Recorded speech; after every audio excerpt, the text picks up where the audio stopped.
Ladies and gentlemen, my name is Frédéric Jenny, and I am the chairman of the OECD Competition Committee, and I also served in various competition authorities, both in France and in the UK.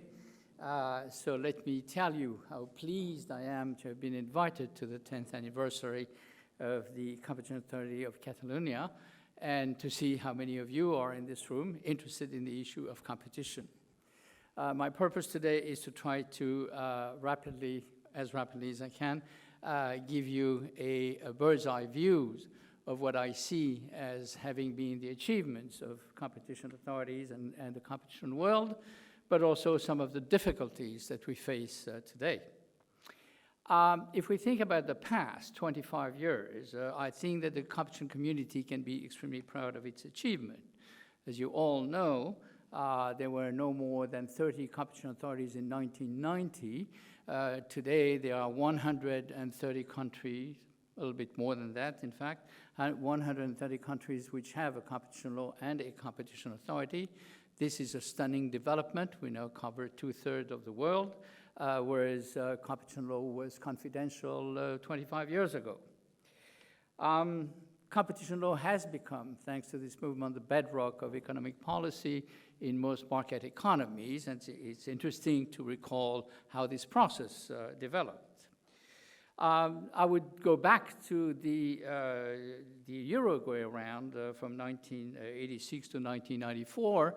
This is the first time that the trade community decided to be interested in complementary policies to liberalizing trade.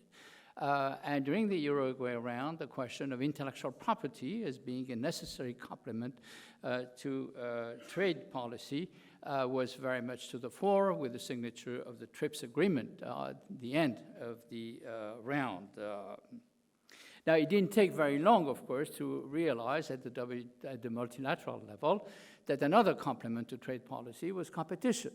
And in 1996, the WTO set up a working group at the initiative of the European Commission to study new and complementary policies and to ask itself whether those should be included into the international trade disciplines.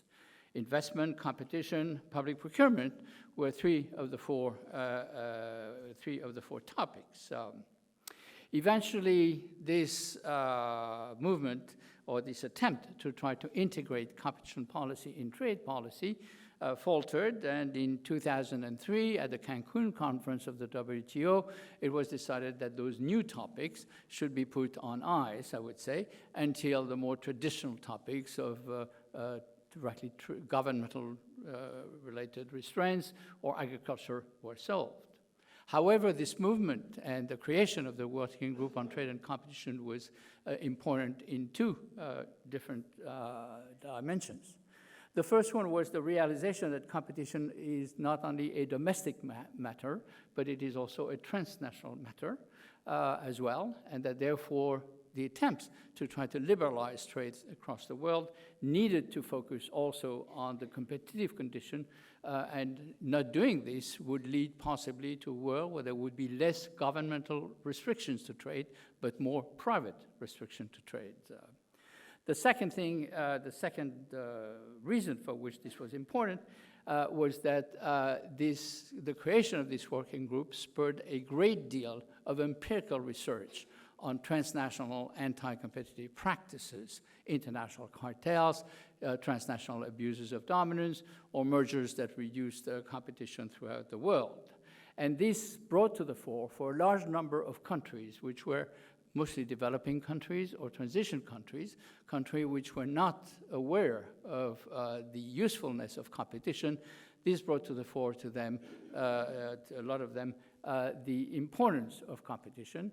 And this was for one of the reasons why we have seen such a vast development of competition laws from that period on. Trade interest, although they failed at the multilateral level, kept being interested in the issue of competition. And for trade negotiators, of course, competition is important, because if I'm going to eliminate my governmental restraint to your trade, I want to make sure that my firms will be able to go into your country, but that requires both that your government eliminates some trade restrictions, but also that I'm sure that local businesses are not going to prevent me from getting access to the open market. So in many trade agreements, one of the provisions is the fact that the contracting parties have to have a competition law and a competition authority. As a matter of fact, Charles Laprévotte in 2015 looked at the 216 bilateral or regional trade agreements which are registered with the WTO. And of those 216 trade agreements, 88% of them have a provision on competition law and policy, covering either the substance or the institution of competition. So it's quite clear that the movement towards more competition was considerably helped by the movement towards trade liberalization, which itself was helped by two things: the will of governments to liberalize trade, but also technology, which made transportation easier and therefore international trade easier. What has been the result of all this? Well, the value of global exports rose in the world from 15.5% in 1990, 15.5% of GDP in 1990 to something like 24% now. But also the proliferation, the proportion of people living below the poverty level, which was 36% in 1990, went down to 10%. That means that 1.1 billion people, fewer people, live in extreme poverty today than was the case in 1990, in spite of the fact, of course, that the global population has increased quite considerably.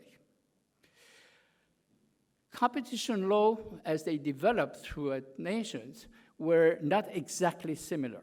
They share the same general idea, but they were all of them grounded in the history of the country, the characteristics of the country, the legal system of the country, the level of economic development of the country, and the political economy of the country. And for this reason, they were not exactly identical.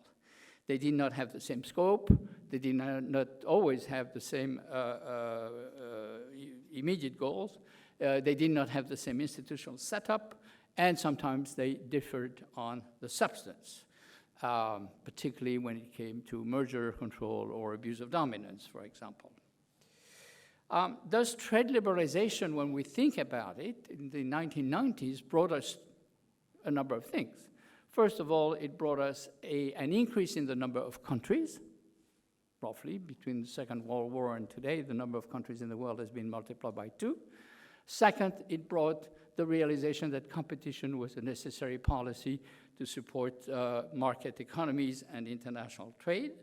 Third, it brought a very fast increase in trade and a globalization of market.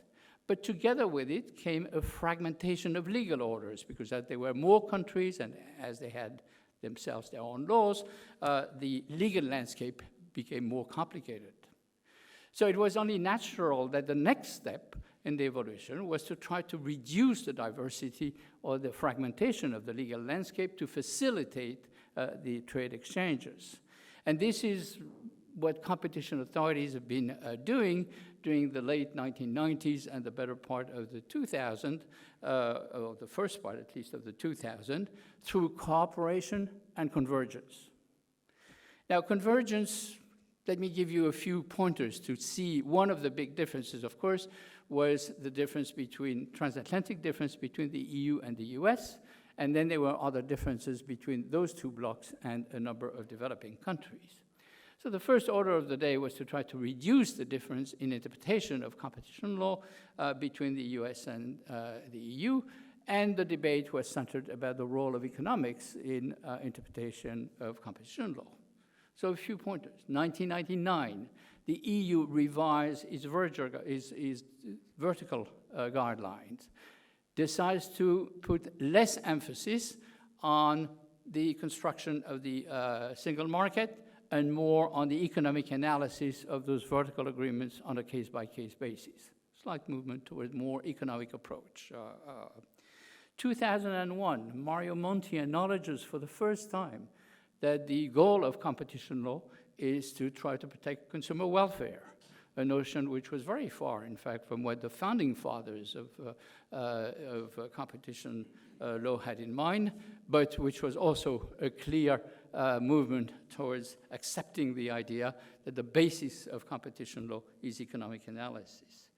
2003, the European Union changes the merger test from an abuse of dominance standard to a significant impediment of economic competition test. Well, this change is also a change from a more legalistic approach, does the merger create a dominant position, to a more economic approach, does the merger create a significant impediment to competition? Finally, 2008, after extensive consultations with the economists, the European Commission adopts the guidance project on exclusionary abuses of dominant position, which, again, basically acknowledges the fact that economic analysis should be the main guide to decide what is an exclusionary abuse and what is competition, rather than a formalistic approach. So those are great progress, and it's quite clear that the first decade of the 2000 has seen a great convergence between the US and the EU on the importance of economic analysis in competition law. At the same time, many other countries, which were aligned either with the EU or with the US, of course, also converged.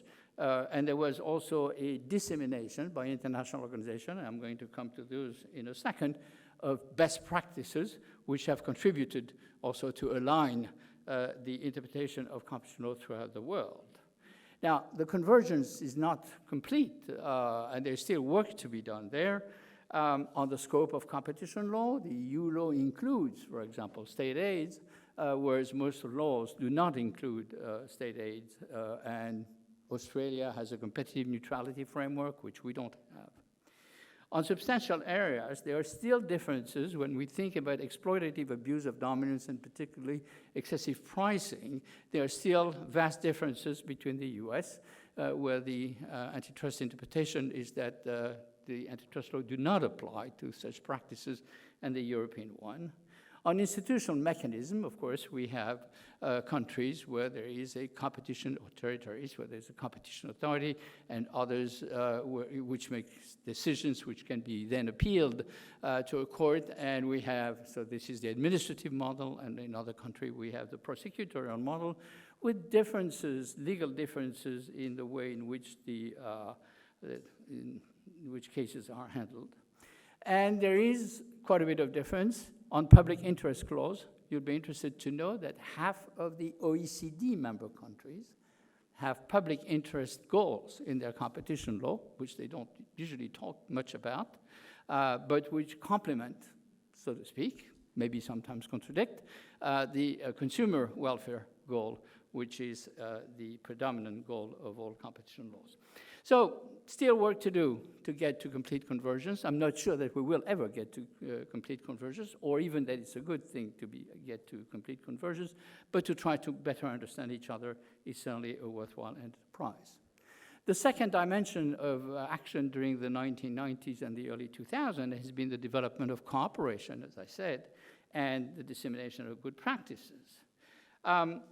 It is worth remembering that the 1990s were a decade of great tension in antitrust between, in particular at the North Atlantic level, between the US and the EU. 1997, the Boeing-McDonnell-Douglas merger created passion on both sides of the Atlantic. 2001, the General Electric Honeywell-Bull merger created equally heated political debates. 2004, the Microsoft case was also seen as a difficulty across the Atlantic. The level of those conflicts has considerably diminished since then. And one of the reasons for this has been the increase in cooperation, which has been the result of a number of efforts in international organizations, but also in bilateral treaties between competition authorities. The OECD in 1998 published a recommendation concerning effective action against hardcore cartels, which helped set the idea that one of the main goals of competition laws and competition authority was the fight against cartel. In 2001, the ICN was created with a very broad membership and an attempt to disseminate accepted and well-founded general good practices. And it was quite successful in this area. It tackled the issue of merger control, and there was a great deal of success. 2005, recommendation concerning merger reviews came from the OECD. Right now, we're working on a recommendation on due process, but all those recommendations, even though they are not binding, but help countries converge in some way. The second dimension of cooperation is cooperation on individual cases, and we have seen an enormous development of bilateral agreements between competition authorities, sometimes between countries, but more often between competition authorities or MOUs of different kinds, setting up what some would say is a spaghetti ball of cooperation agreements. Those cooperation agreements have very different levels. Some of them are just exchange of non-confidential information. Others go one step beyond and have exchange of confidential information. Some of them even have joint investigations.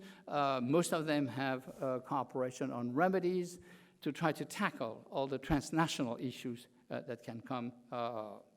This has brought a great deal of legal certainty, I would say, throughout the world, because when a transnational issue comes up, one is reasonably assured now that it's going to be treated in the same way in different countries, rather than leading to contradictory decisions, etc.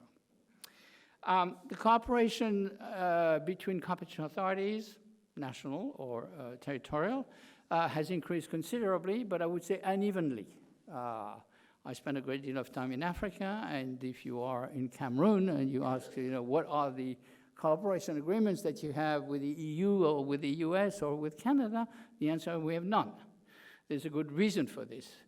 If there was a cooperation agreement on competition between, let's say, Europe and Cameroon, Europe would be called very often to deal with issues that reduce competition in Cameroon and originate in Europe.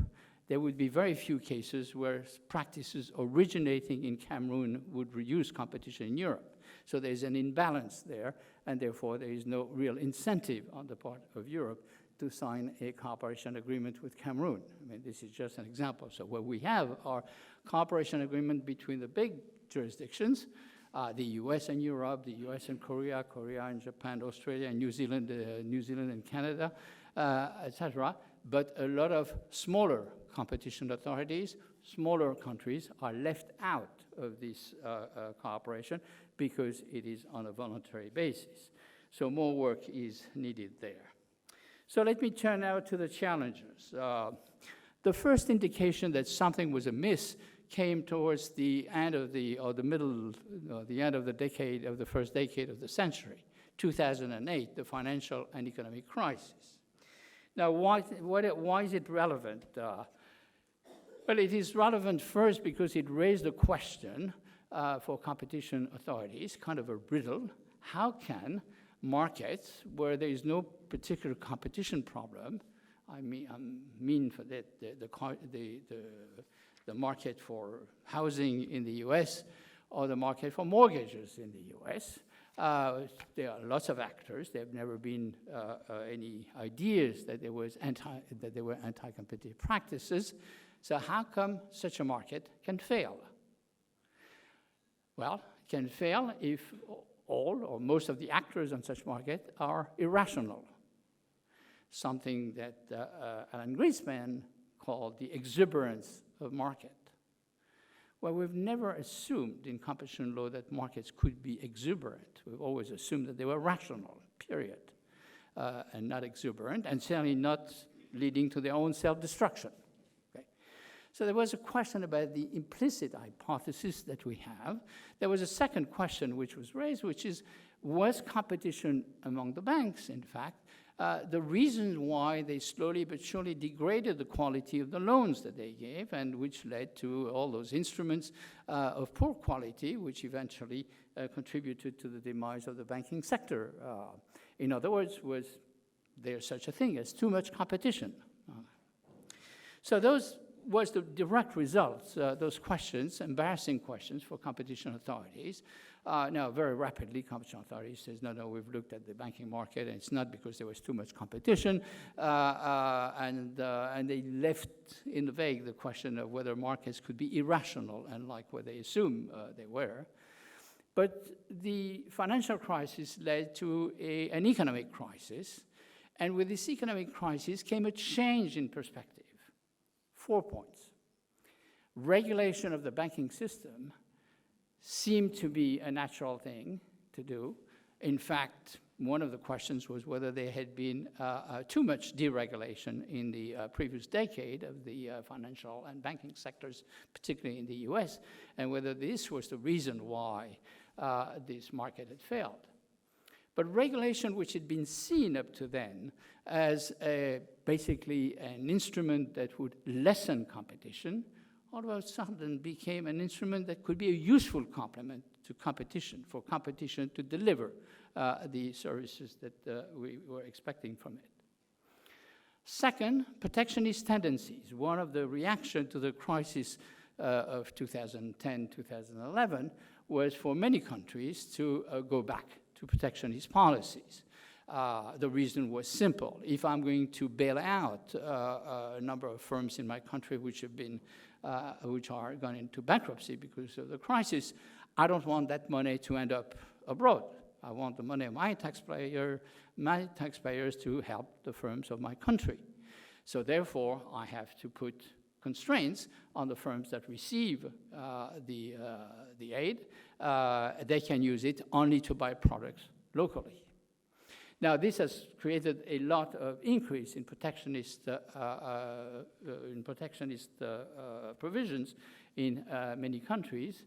But protectionism, which had been seen as a very bad policy up to that time, became something more acceptable, something which was protecting people from the excesses of competition. So there was a difference in perception there. Third, slow growth was the result of the crisis. And competition in a slow growth environment is quite different than competition in a high growth environment. In a high growth environment, you can compete, but there's room for everybody in any case. So competition doesn't have the sharpness, doesn't have the destructiveness that it has when you're competing in a slow growth or in a recessive environment where there's not enough for everyone, and some firms are literally going to be bankrupted by this competition. Now, this slow growth, of course, combined with the fact that because of the forceful trade liberalization of the previous decade, the competition was not only between local firms, but also between at the international levels, even though the legal framework in which those firms operated in a different country was not the same. Hence, the problem that we know is China. Okay, Chinese firms don't go bankrupt. They cannot, state-owned enterprises, they cannot go bankrupt. But they compete against firms in Europe, in Catalonia, which can go bankrupt. Is that fair competition? Is that acceptable competition? And when it comes to a direct threat, what should we do about it? The fourth dimension, which is not directly linked to the crisis, is the digital revolution, which started in the mid-2000s to change the way one did business and to disrupt the economy as we knew it. The first reaction of competition authorities was to say there's no problem, keep on doing it. In the long run, we'll be fine. And this was a response which didn't go very well with politicians, with common people, or even with a number of economists, people like Stiglitz, for example, but there are other economists that have been criticizing the passivity of competition authorities in response to the challenges that were created. So what's the situation today? We've got 4 challenges. One of them is to finish what we have done in the past, the challenge of unfinished business. I will not really talk about it, but it is still something which is incomprehensible, that export cartels are legal when domestic cartels are not. And that every country is perfectly willing to create harm in other countries and to consider it quite good. It is a bit of a problem that government-sponsored cartels are illegal, or that most countries do not have a competitive neutrality framework, which is a necessary complement to competition. So this is, I would say, part of the unfinished business. But the other three challenges are more daunting. The first one is a challenge to the theoretical foundation of competition law and policy. The second one is the challenge to the political legitimacy of competition law and policy. And the third is a technological challenge to the competition law and policy. Let me start with the first one. As economics became more prominent in the treatment of competition issues, we have focused a great deal on speculation. Will this merger restrict competition? Does this practice has the object, or could it have the effect of restricting competition? So we moved away from looking at the reality to looking at theoretical possibilities. Joshua Wright, who is a completely neoclassical economist and very interested in competition law, has argued, and I quote him, "Now for each form of business arrangement, there exists an endless number of theoretical models of its causes and of its welfare implications.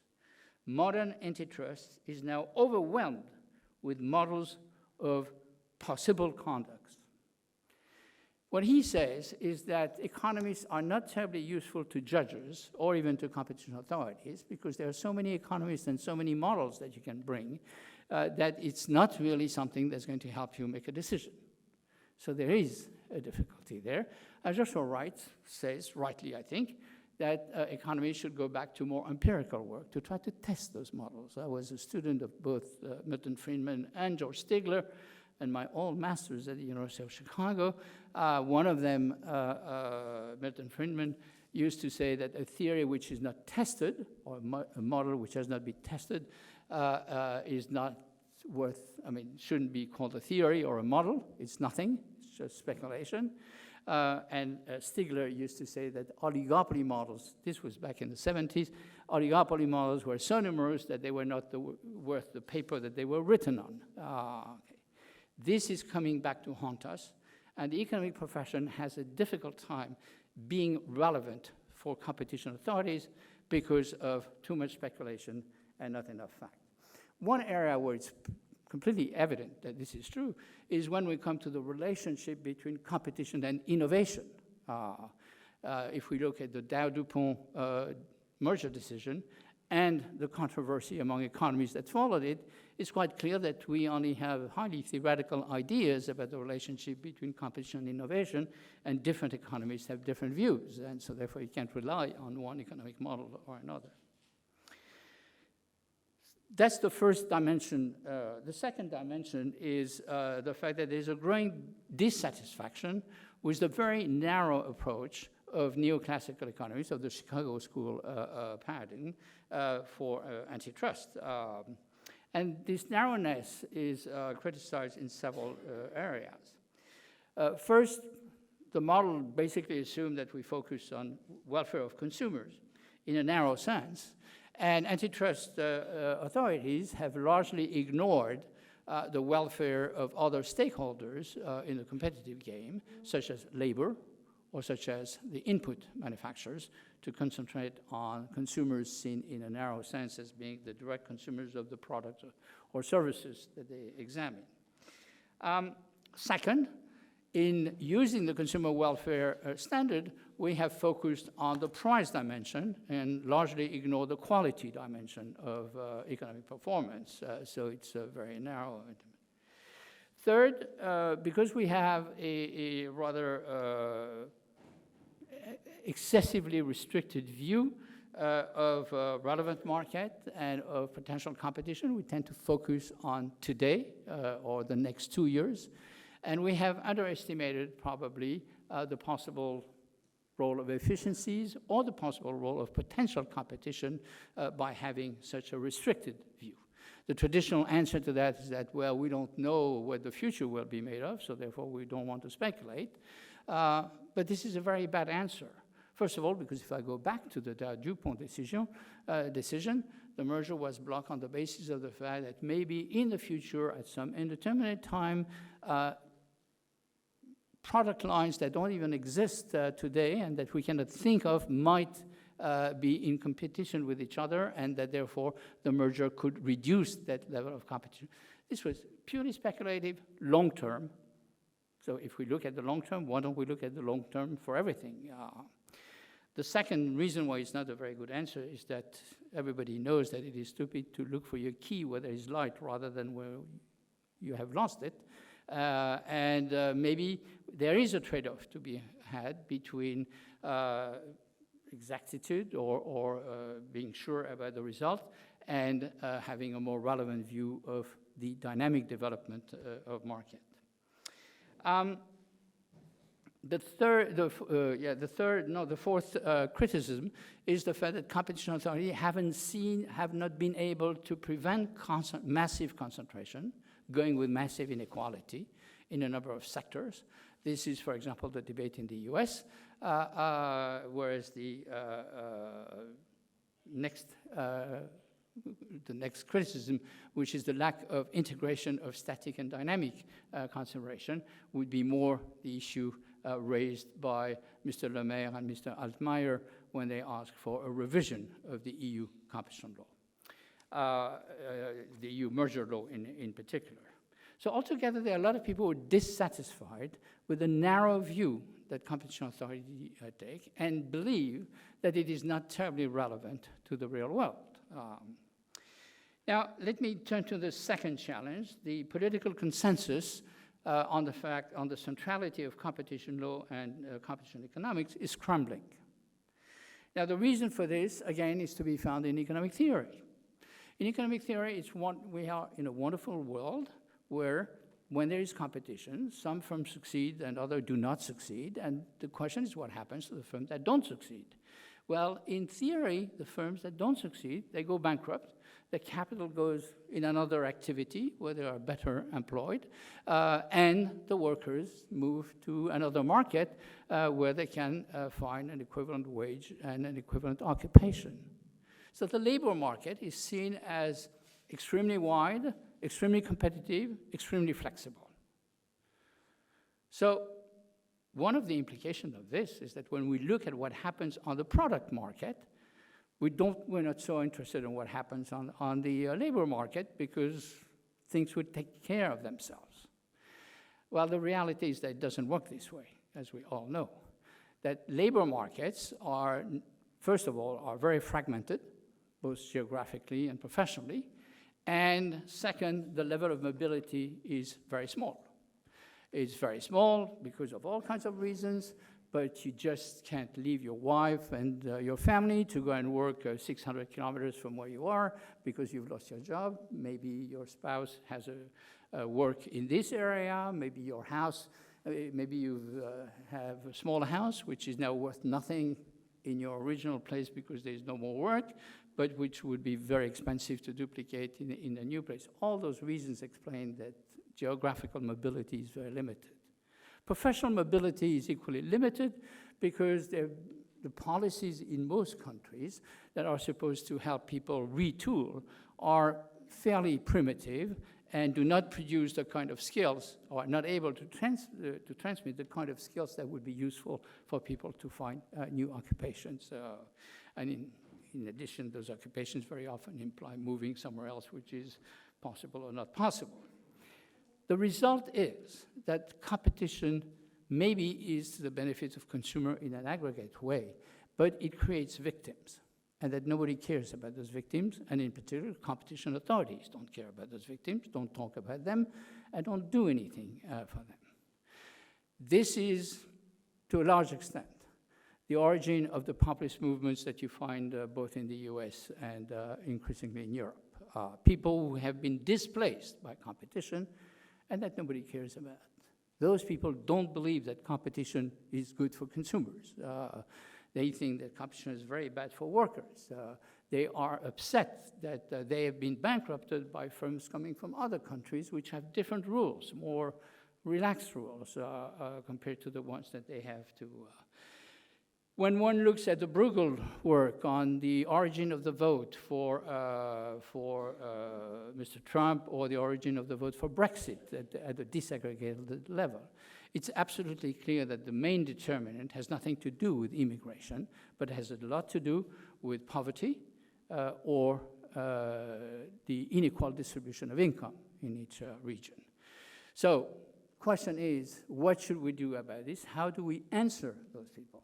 I know that competition authorities have never used their advocacy function to say, look, for competition to work well, we need to have a more flexible job market, and to have a more flexible job market, you, the rest of government, have to put into place the kind of policies that will facilitate flexibility of the job market. Let me finish on the technological challenge.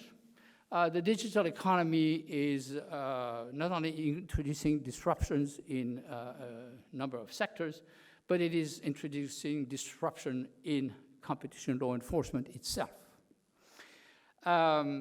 First of all, a lot of the digital economy developed through platforms on which you have one side, which is a non-price service. Okay, so I said one of the things that we have not been good at is to look at other dimension than price. Now, if you want to know if a platform has a dominant position, and if therefore some of what it does may be objectionable, the natural thing for a competition authority or a competition economist is to use the HHI index, and then after that to look at the hypothetical monopolies test. Now, how do you do that test on a side of the market where the price is equal to 0 is something of a mystery. So the quick answer is to say, well, you do the same thing on quality, but how do you measure quality? How do you measure an increase or decrease in quality of 10%? It's a completely abstract idea. So the nature of markets, which changes from one-sided market to multi-sided market, with some of those multi-sided markets being markets without a price, in itself is problematic. Second, clearly the digital economy brings disruptive innovation. People who are not in the taxi business all of a sudden provide a service which competes with the taxi business, okay? So they are not taxis, but they compete with the taxis, and we can find many examples of this. Well, we were used to thinking that a market is defined by the potential suppliers of a particular good or a particular service, and all of a sudden we have people who are competing with the people on the market, but yet not on the market. This is a contradiction compared to our traditional interpretation of what is a market. So we have to redefine what markets are. And stability of business model. What is nice about cement, which is one of the favorite cases of all competition authorities, is that the way you produce and sell cement hasn't changed for at least 50 years. I mean, there have been technological innovations, but it's still the same business model. Business models in the digital economy change all the time because firms don't exactly know. I mean, they explore, like everybody else, what model would be useful. Apple started with a very closed proprietary system, whereas Google, for example, started with an open source kind of system. And then there have been evolutions. Now, this is terrible for competition authority because competition authority like to say, under the influence of the courts, that what is anti-competitive is what is not competition on the merits. But if you don't know what competition on the merits is, you are in great difficulty to define when there is a violation of the law. So the substantive nature of violations is changed. And finally, there is a blurring of distinction. We like the distinction between producers on one side, consumers on the other, and we look at the welfare of consumers. But what happens when the consumers are themselves the producers? because they produce data, which is going to be used by others as an input into a production process, or because they are part of the sharing economy, where it's very hard to recognize who's a supplier and who's a consumer, because everybody is both a supplier and a consumer. In those cases, our traditional tools fail. So we have a lot of work to do, and as a matter of fact, a lot of work is being done at OECD and other places to try to find new instruments that, I mean, it's not necessarily that our instruments should be thrown out, but they should at least be adjusted to some of those technical challenges. Let me conclude by saying that more than at any time in the past, we have to reinvent competition policy and competition law enforcement to answer the challenges, technical, political, and theoretical, that I have outlined. This is a great opportunity for competition authorities to reflect on what they've been doing and what they could do better and what they need to. It certainly requires a different set of skills. We were talking earlier on about the digital economy and its impact. One of the clear things is that competition authorities have to have digital specialists, people who really understand this technology. Otherwise, it could be very difficult with people used to more traditional sectors to use what they know to apply it to the digital sector. But it requires not only technical skills, but a willingness to face reality. Competition has never been solved on its own merits. I mean, it's been solved either by trade or by political interest, or sometimes it has been solved by the European Union saying, if you want subsidies, if you want access to my markets, you have to adopt a competition law. There is quite a bit of skepticism of competition law today. As a conclusion of my conclusion, I would say that regional authorities, like the Catalan Competition Authority, are particularly useful because they are close, for two reasons. They are closer to the daily life of people, and they deal with issues that very often national competition authorities do not deal with, either because they've set their priorities elsewhere or because they don't have the means to look at those. And if one is going to try to make competition again a policy understood, accepted, and desired by the public, it is at the local level that one should start. Thank you very much.